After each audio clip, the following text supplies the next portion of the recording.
You are welcome in Vicente.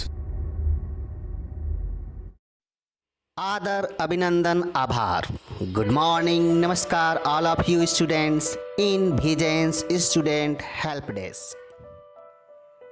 नमस्कार friend, जैसा कि आपको थंबनेल से मालूम ही चल गया कि इस वीडियो में हम क्या सीखने जा रहे हैं। हम इस वीडियो में डायरेक्ट से इनडायरेक्ट बनाना सीख रहे हैं और इम्परेटिव सेंटेंस।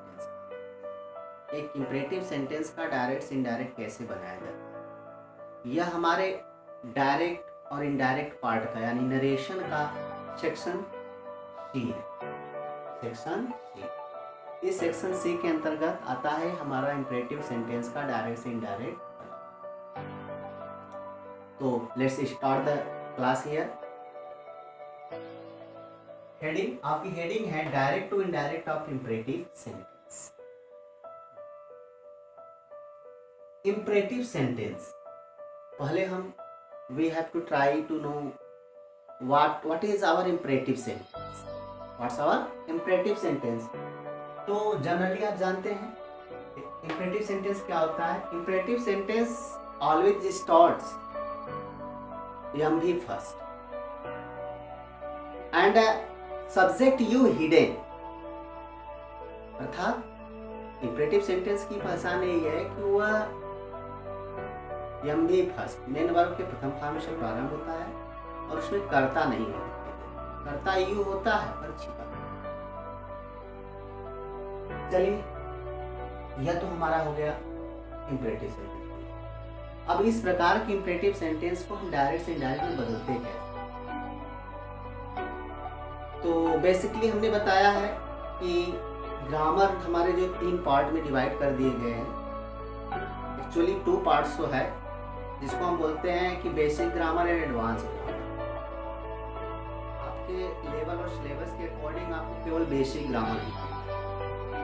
तो बेसिक ग्रामर में बेसिक रूल्स को हम जानेंगे और बेसिक सेंटेंस को जानेंगे। बेसिक सेंटेंस क्या है और बेसिक रूल्स क्या है।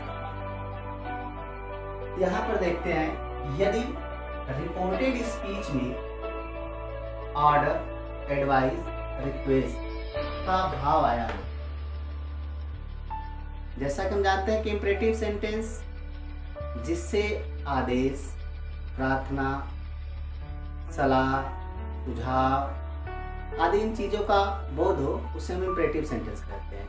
तो इम्परेटिव सेंटेंस में अगर जो रिपोर्टेड स्पीच का वाक्य है वो इम्परेटिव सेंटेंस का होगा और उससे अगर ऑर्डर, एडवाइस, रिक्वेस्ट का फीलिंग आए तो हम उसको कैसे डायरेक्ट से इनडायरेक्ट में कन्वर्ट करेंगे। तो see here rule number first, हम ऐसे वाक्य को क्या करेंगे, reporting verb change into order, advice और request according to feeling.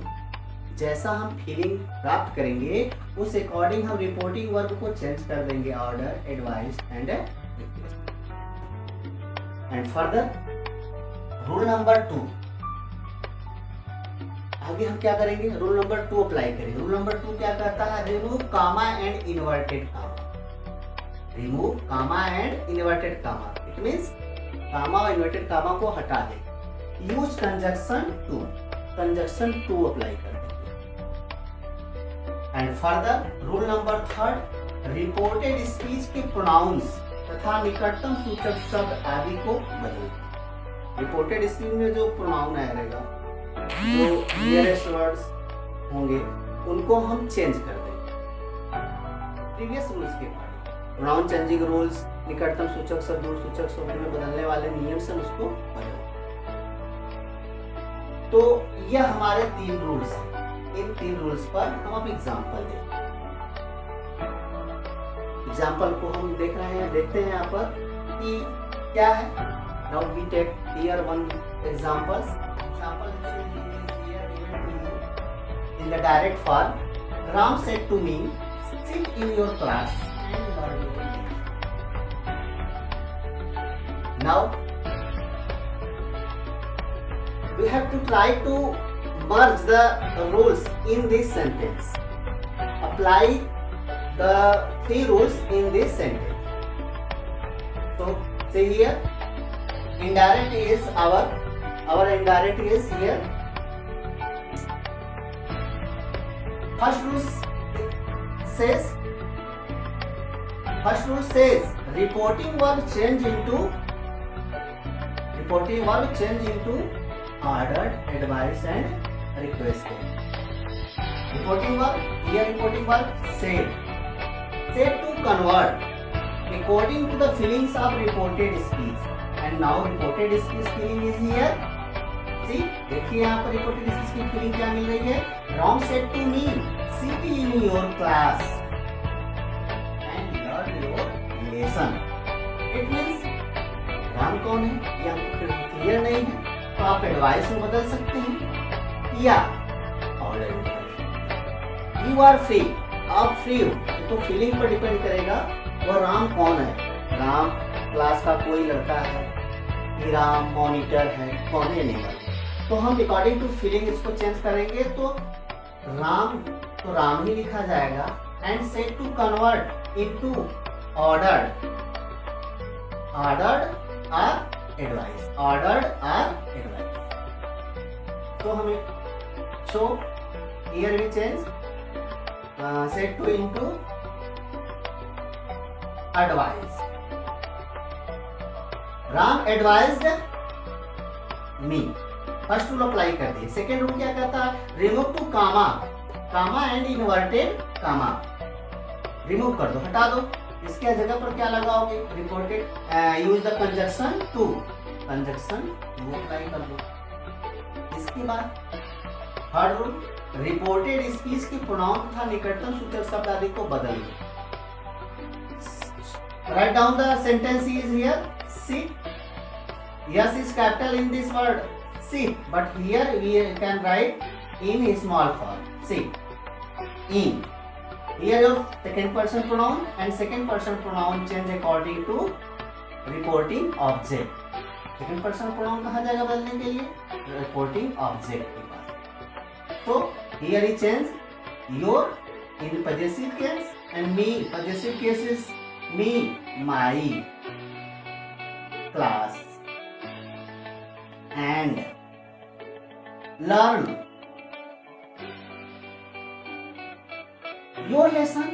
Now once your change into his,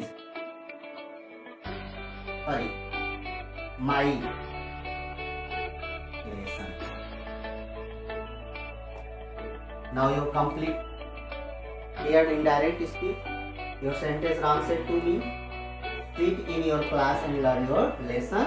Indirect speech is here. Ram advised me to sit in your class and learn my lesson.